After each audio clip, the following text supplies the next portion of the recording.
संघीय निर्वाचन आउँदै गर्दा पार्टीहरूभित्रका विवादहरू छताछुल्ल भएका छन्।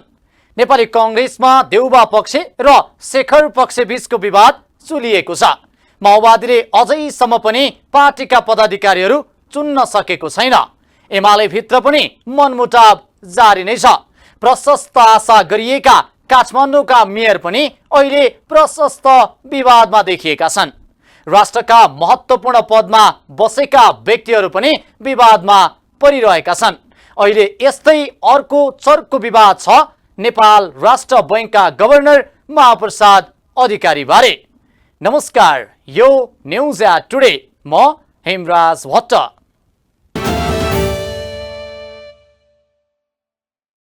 नेकपा एमालेको अन्तर्पार्टी निर्देशिका अन्तर्गत पार्टीको आर्थिक तथा योजना समितिमा रहेका सदस्यहरूको नाम सार्वजनिक हुँदा एउटा नामले सबैलाई सशंकित पार्यो। नाम थियो एम अधिकारी अनि उनको वतन थियो खोटाङ।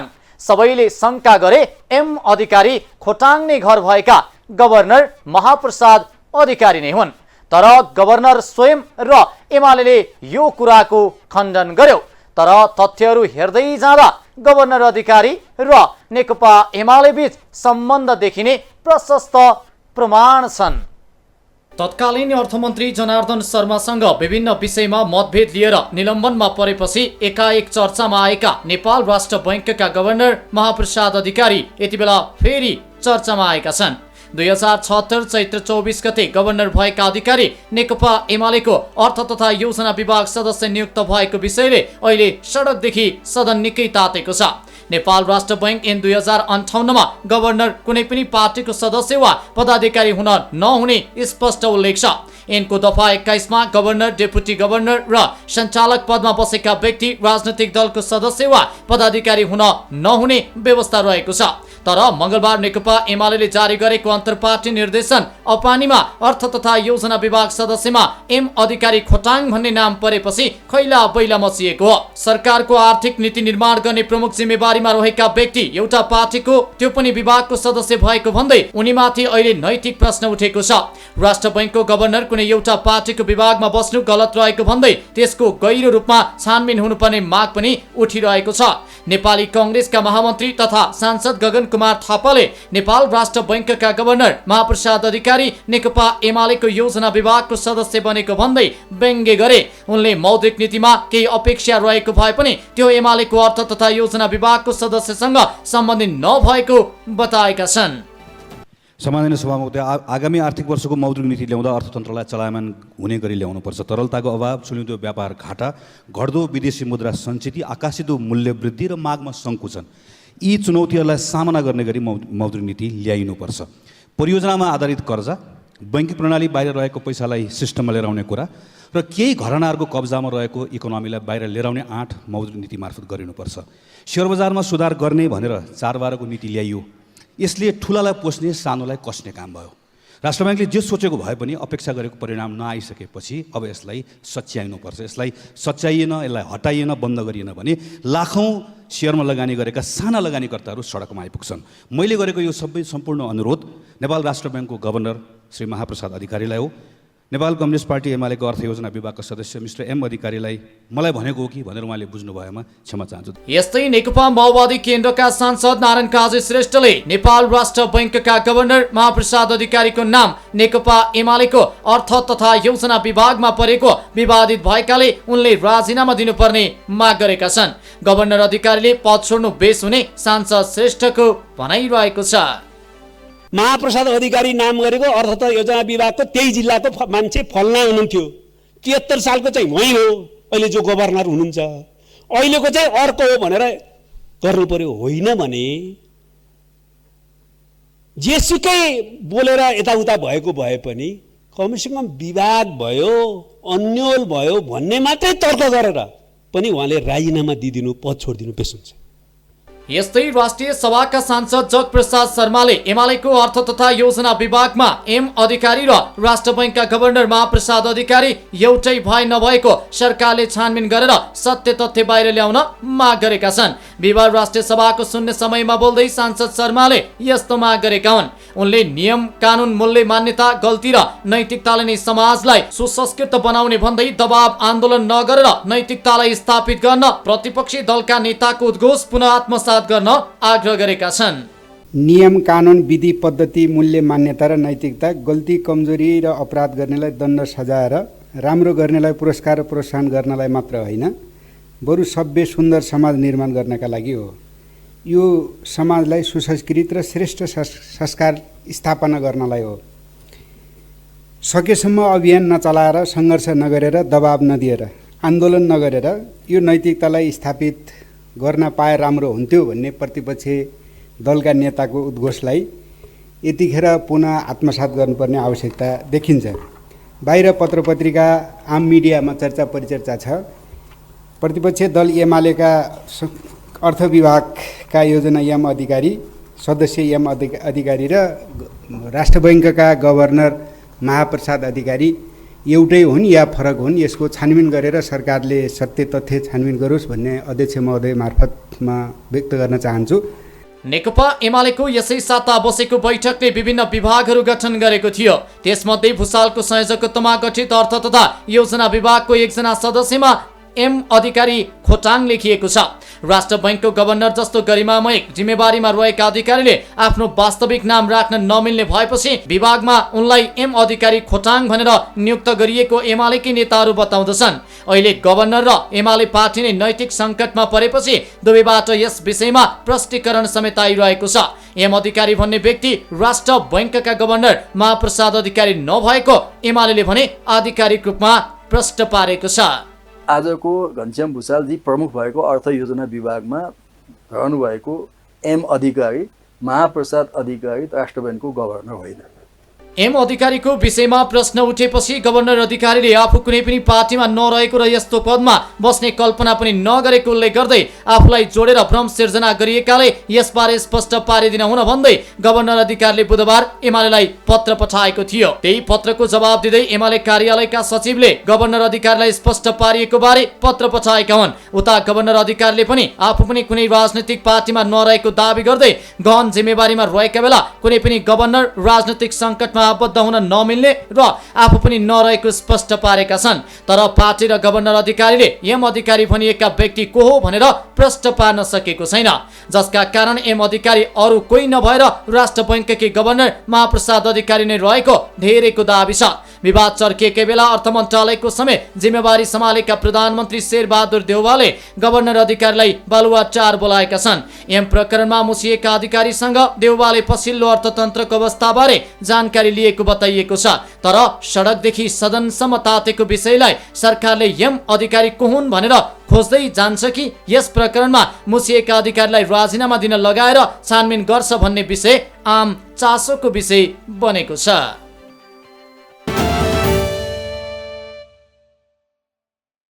यसबीच देउबा सरकार गठन भएको 1 वर्ष हुँदै गर्दा सरकार असफलताको बाटोमा गएको आकलन गर्न थालिएको छ। आर्थिक रूपमा देश असहज देखिएको छ, महँगी चुलिएको छ। यसैबीच सरकारको बेरोजु पनि अचाकली बढेको रिपोर्ट महालेखा परीक्षकले सार्वजनिक गरेको छ।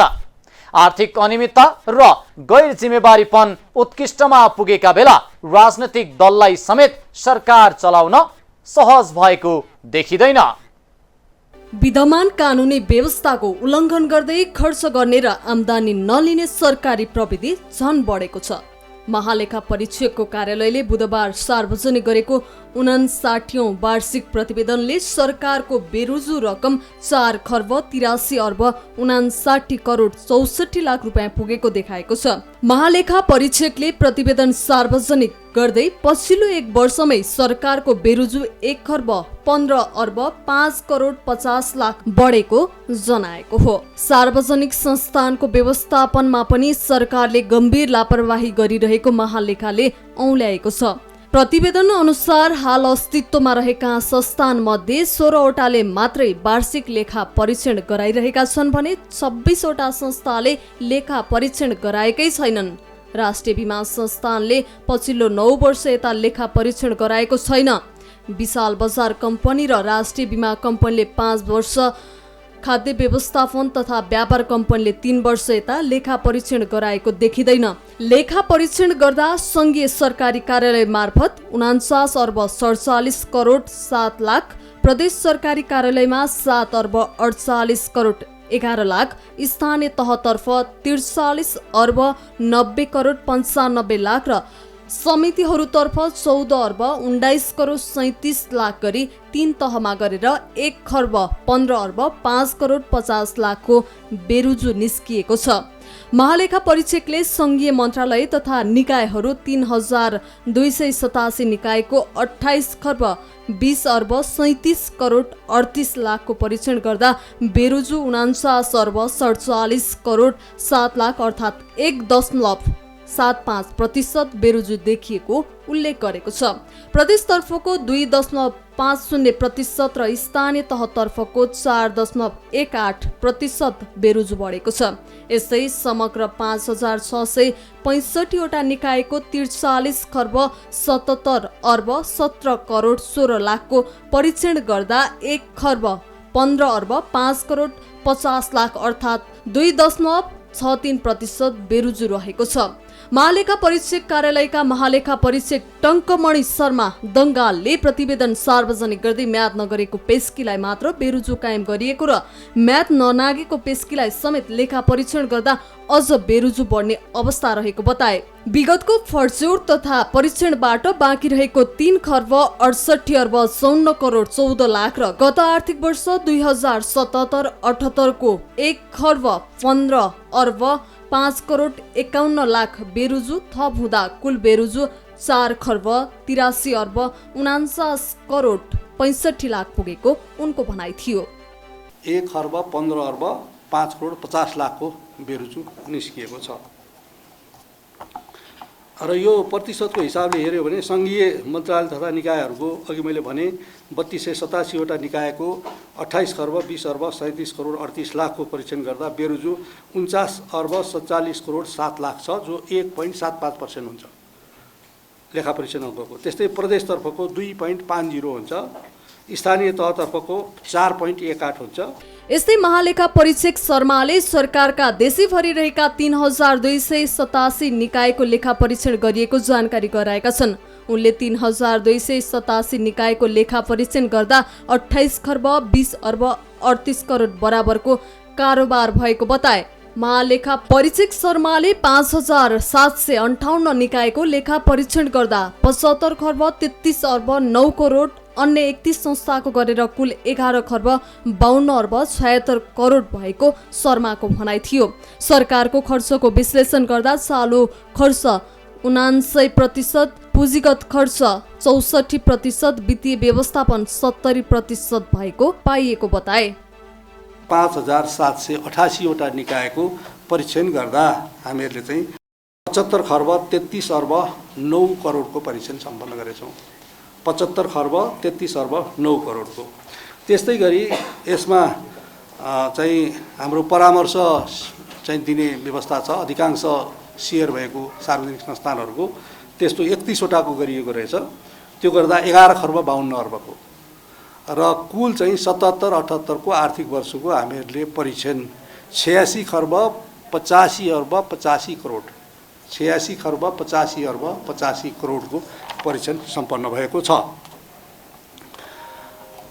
अब यो खर्चको स्थितिहरू पनि हामीले विश्लेषण गरेका छौँ। चालु खर्च 89%, पुँजीगत खर्च चाहिँ 64%, वित्तीय व्यवस्थामा 70% भएको रहेछ। महालेखा परीक्षक शर्माले आर्थिक वर्ष 2077-78 अद्यावधिक कार्यवाही समेत गरेर टुङ्ग्याउनु पर्ने रकम भने 8 खर्ब 29 अर्ब 15 करोड पुगेको जानकारी गराएका छन्। उनले अघिल्लो वर्षसम्ममा बाँकी बेरुजु 4 खर्ब 18 अर्ब 85 करोड रहेकोमा फर्स्यौट रकम घटाई यो वर्ष थप भएको रकम जोड्दा 4 खर्ब 83 अर्ब 59 करोड रुपियाँ पुगेको जानकारी गराए। कारबाही टुङ्गो लगाउन बाँकी भनेर विगतदेखि हामीले भन्दै आएका छौँ। लेखा परीक्षण बकौता अघिल्लो साल चाहिँ 18 करोड चान्चुन थियो, यस वर्ष 11 करोड चान्चुन पुरानो लेखा परीक्षण भएछ, अहिले एकदम थोरै छ, 6 अर्ब चान्चुनको चाहिँ बाँकी छ। राजस्व बकौता 3 खर्ब 12 अर्ब 61 करोड 6 लाख राजस्व बकौता छ। शोधभर्ना लिन बाँकी 11 अर्ब 56 करोड छ। त्यस्तै वैदेशिक ऋणको शोधभर्ना लिन बाँकी चाहिँ 12 अर्ब 36 करोड छ। यो सबै जोड्दाखेरि 3 खर्ब 45 अर्ब 56 करोड 3 लाख हुन्छ। र यो दुवै अघि मैले भनेको बेरुजु 4 खर्ब 83 अर्ब चान्चुन र यो बकौताहरू सबै जोड्दाखेरि 3 खर्ब 45 अर्ब गऱ्यो भने अहिलेसम्मको टोटल टुङ्गो लगाउनु पर्ने बाँकी चाहिँ 8 खर्ब 29 अर्ब 15 करोड 68 लाख हुन्छ। अघिल्लो सालसम्म हामीहरूले 6 खर्ब 76 अर्ब भनिरहेको थियौँ। अहिले यो बेरुजु बढेको र बकौता पनि बढेको, राजस्वको बकौता 97 अर्ब चान्चुन बढेकोले हेर्दाखेरि टोटलमा 153 अर्ब 1 खर्ब 53 अर्ब अघिल्लो सालको टोटल टुङ्गो लगाउनुमा बाँकीमा बढेको देखिएको छ। यस्तै महालेखा परीक्षकको प्रतिवेदन अनुसार लेखा परीक्षण भएका 744 स्थानीय तहको बेरुजु रकम 5 खर्ब 97 अर्ब 48 करोड 51 लाख पुगेको छ भने प्रदेशको 8 अर्ब 38 करोड 44 लाख बेरुजु रहेको देखाएको हो। अर्कोतर्फ सत्ता साझेदार नेकपा एकीकृत समाजवादीका महासचिव एवं राष्ट्रिय सभाका सांसद डाक्टर बेदुराम भुसालले मुलुकमा बेरुजु बढ्दै गएकोमा चिन्ता व्यक्त गरेका छन्। बिहिबार राष्ट्रिय सभा बैठकमा बोल्दै महासचिव भुसालले चालु आर्थिक वर्षमा मात्रै बेरुजु 15.46% वृद्धि भएको उल्लेख गर्दै मुलुकको आर्थिक परिसूचक प्रति चिन्ता व्यक्त गरेका हुन्। यस्तै वार्षिक प्रतिवेदनमा उल्लेखित आर्थिक परिसूचकलाई हेर्दा मुलुक आर्थिक अराजकतर्फ उन्मुख रहेको देखिएको महासचिव भुसालको निष्कर्ष छ। हिजो मात्रै महालेखा परिषदको प्रतिवेदन राष्ट्रपति महोदय कहाँ बुझाइयो, त्यसले इङ्गित गरेका आर्थिक परिसूचकहरू हेर्दाखेरि अर्को चिन्ता लाग्दो अवस्था छ। यो वर्ष मात्रै 15.46% बेरुजु बढेको छ। यसले हाम्रो मुलुकको सुशासन कता जाँदैछ भन्ने कुरा सङ्केत गर्छ भन्ने मलाई लाग्छ। हामीले सुशासनको कुरा गरिरहेका छौँ, तर बेरुजु बढ्दै गइरहेको छ। यसले सुशासन होइन आर्थिक अराजकतातर्फ मुलुक गइरहेको छ भन्ने नै सङ्केत गर्छ भन्ने मलाई लाग्छ। प्रचलित कानुन अनुसार पुर्याउनु पर्ने रित नपुर्याई कारोबार गरेको वा राख्नुपर्ने लेखा नराखेको तथा अनियमित तवरले आर्थिक कारोबार गरेको बेहोरालाई बेरुजुका रूपमा राख्ने गरिन्छ। प्रतिवेदनले स्थानीय तहदेखि प्रदेश र सङ्घ अन्तर्गतका मन्त्रालयले नियम मिचेर आफू खुसी बजेट खर्च गरेको उल्लेख गरेको छ। प्रतिवेदनले तीनवटै तहमा व्यापक अनियमितता भएको ठहर गरेको छ। मुलुकभर भौतिक पूर्वाधारको निर्माण र लागत यथार्थ नभएको, प्रतिस्पर्धा बेगर खरिद भएको, विद्युतीय कारोबारलाई करको दायरामा ल्याउन नसकिएको भन्दै महालेखाले प्रश्न उठाएको छ। यस्तै सार्वजनिक सम्पत्तिको दुरुपयोग भएको र संस्थानहरूको अवस्था समेत भद्रगोल रहेको प्रतिवेदनमा औँल्याइएको छ। यता लगातार फुटको नियति भोगिरहेका मधेस केन्द्रित दलहरूमा फुटको नयाँ अध्याय लेखिँदैछ। बाबुराम भट्टराई र उपेन्द्र यादवका बीचमा पारपाचुके हुने भएपछि फेरि एकपटक मधेस केन्द्रित दलले फुटको नयाँ श्रृङ्खला लेख्ने भएका छन्। बेला बेलामा जुटेर शक्ति आर्जन गरेको जस्तो हुने तर फेरि स्वार्थमा फसेर फुटिहाल्ने मधेस केन्द्रित दलहरूको नियति यस्तै भएको छ। यसपटक फुटले कस्तो स्थिति निम्त्याउने हो, आम चासो अहिले त्यसमै छ। मधेसवादी दलहरू एउटा आन्दोलनबाट मधेसीमा स्थापित भए। मधेसका दलहरूले मधेसका मुद्दा उठाएर एउटा सशक्त पार्टी स्थापना गर्न खोजे पनि नेताहरूबीच आन्तरिक कलह र स्वार्थका कारण सफल हुन सकेको छैन। आजका दिनसम्म आइपुग्दा मधेसी दलहरू जनताको मुद्दा भन्दा पनि टुटफुट र झैझगडाकै राजनीतिमा रमाएका छन्, जसका कारणले मुलुकमा संविधान निर्माण भए पनि मधेसी जनताका मागहरू ओझेलमै परेका छन्। खास गरी मधेसमा मधेसवादी दलको मूल दुईवटा क्षेत्रीय हाँगा थिए। एउटाको नेतृत्व उपेन्द्र यादवले गरे भने अर्कोको महन्त ठाकुरले गरे। यी दुई नेता कहिले मिल्ने कहिले छुट्ने श्रृङ्खला निरन्तर चलिरहेको छ। मधेसको नेतृत्व गरेका नेता उपेन्द्र यादवले आज मधेसका एजेन्डा छोडेको आरोप लाग्न थालेको छ। खास गरी मधेसको एजेन्डा अधिकार पहिचान र अवसरको थियो। उपेन्द्र यादवको हैकमबाजी प्रविधिका कारण मधेसी दल ओह्रालो यात्रामा लागेको छ। उपेन्द्र यादवले चाहिँ मूलत के गरे भने यसलाई पहिलो सुरु यादवको मात्रै पार्टी जस्तो बनाए। उनले मोरङमा जहाँ यादव छैन त्यहाँ पनि उनको सभापति प्राय यादवै हुन्छ। उनले यसलाई मधेसको पार्टी बनाएर मधेसको यादवको मात्रै जातीय पार्टी बनाए। त्यो कुरो अरूहरूलाई स्वीकार्य छैन।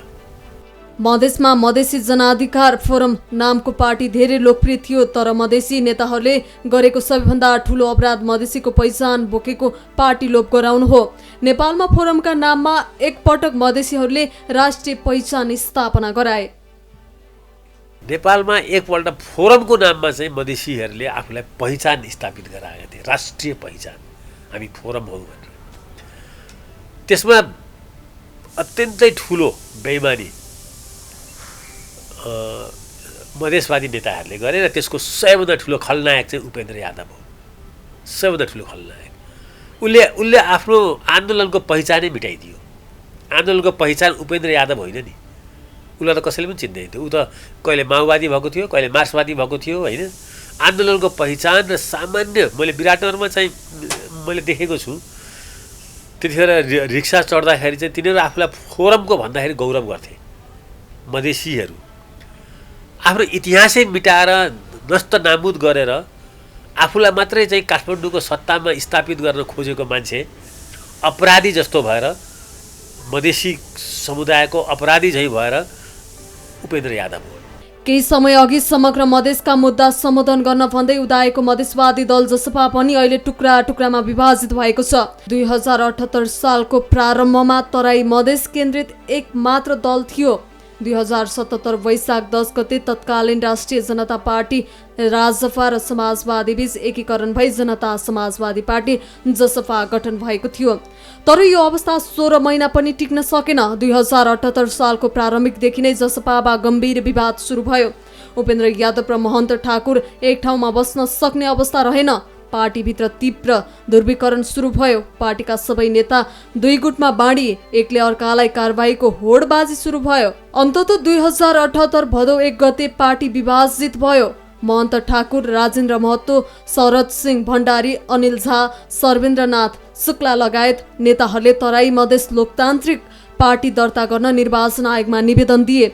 त्यसको 9 दिनपछि भदौ 9 गते आयोगले लोसपालाई दलका रूपमा मान्यता दियो। सरकारले दल दर्ता गर्न सजिलो हुने गरी अध्यादेश ल्याएपछि लोसपा दर्ता भएको थियो। 2078 सालमा मधेस केन्द्रित दलको विभाजन यति मात्र सीमित भएन, यसपछि पनि विभाजन जारी रह्यो। लोसपा गठन भएको केही महिनामै लोसपाका शीर्ष नेताहरू वृषेश चन्द्रलाल, विजय सिंह लगायत नेताहरू अब लोसपामा बस्न नसक्ने ठहर गरे।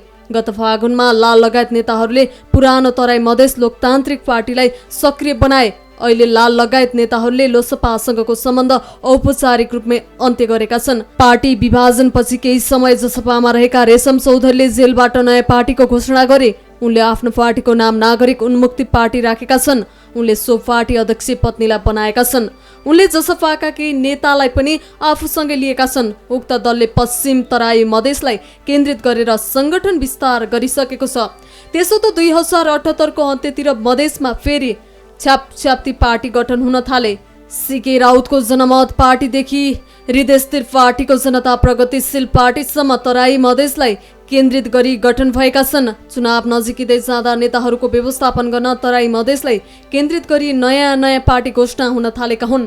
गत फागुनमै हृदयस्थिर पार्टीले जनता प्रगतिशील पार्टीको औपचारिक घोषणा गरेका थिए। उनी पनि तराई मधेसलाई आधार बनाएर संगठन विस्तार गर्दैछन्। पछिल्लो समय सीके राउतको जनमत पार्टीले तराई मधेसमा उग्र गतिविधि गर्दै आएको छ। उक्त पार्टीका कार्यकर्ताहरूले अहिले तराई मधेसमा पार्टीका नामबाट हिंसात्मक गतिविधि सुरु गरेका छन्। तराई मधेसलाई केन्द्रित गरी नयाँ पार्टी खोल्ने होडबाजी सुरु भएको हो। एनजिओका रूपमा स्थापना भएको तत्कालीन मधेसी जनाधिकार फोरमलाई उपेन्द्र यादवले पार्टीका रूपमा आयोगमा दर्ता गराए। उक्त पार्टीले 2064 सालको पहिलो संविधान सभाको चुनावमा समानुपातिक सहित 52 सिट लत्यायो। त्यही बेला महन्त ठाकुरले पनि तमलोपा गठन गरेका थिए। त्यस यता तराई मधेसमा पार्टी गठन गर्ने लहर नै चल्न थालेको हो। त्यसो त यादवको तत्कालीन फोरम गठन हुनु अघि तराई मधेसलाई केन्द्रित गरी नेपाल सद्भावना पार्टी अस्तित्वमा थियो। सो पार्टी 2046 सालको आन्दोलनपछि गठन गरिएको थियो। 2047 देखि 2064 सालसम्म तराई मधेस केन्द्रित भई सो पार्टी मात्र सक्रिय रह्यो। तर 2064 सालको आन्दोलनपछि तराई मधेसलाई केन्द्रित गरी छ्यापछ्याप्ती पार्टीहरू गठन भए।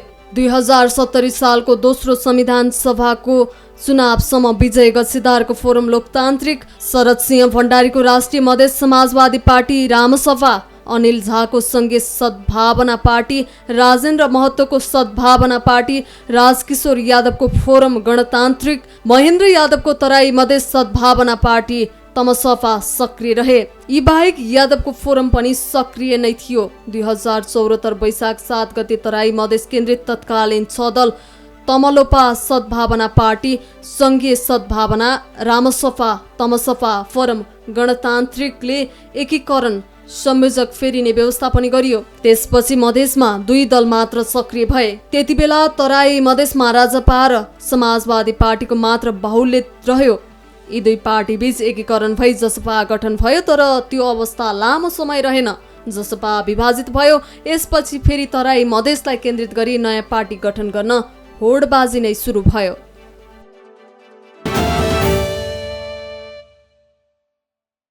यमबुद्धको शालिगको प्रसङ्ग सेलाउन नपाउँदै बालेन्द्र शाहले आफूलाई सहयोग गर्ने एक मिडिया प्लेटफर्मलाई 1 करोड सहायता गरेको खबर सार्वजनिक भएको छ। सहयोग पाएको भनिएको संस्थाले सहयोग पाएको समाचारको खण्डन गर्दै समाचार बनाउने संस्थाका विरुद्ध कानुनी उपचारमा जाने जनाएको छ। तर जे भए पनि निकै आशा गरेर जनताले मत दिएर जिताएका काठमाडौँका स्वतन्त्र मेयर बालेन्द्र शाहको लोकप्रियताको ग्राफ केही घटिरहेको छ। अब उनको कुन कदमले फेरि लोकप्रियता आकाशिने हो वा झन गिर्ने हो? हवस् त आजलाई न्युज एट टुडे यति नै। हामी सबै बिदा चाहन्छौँ। नमस्कार।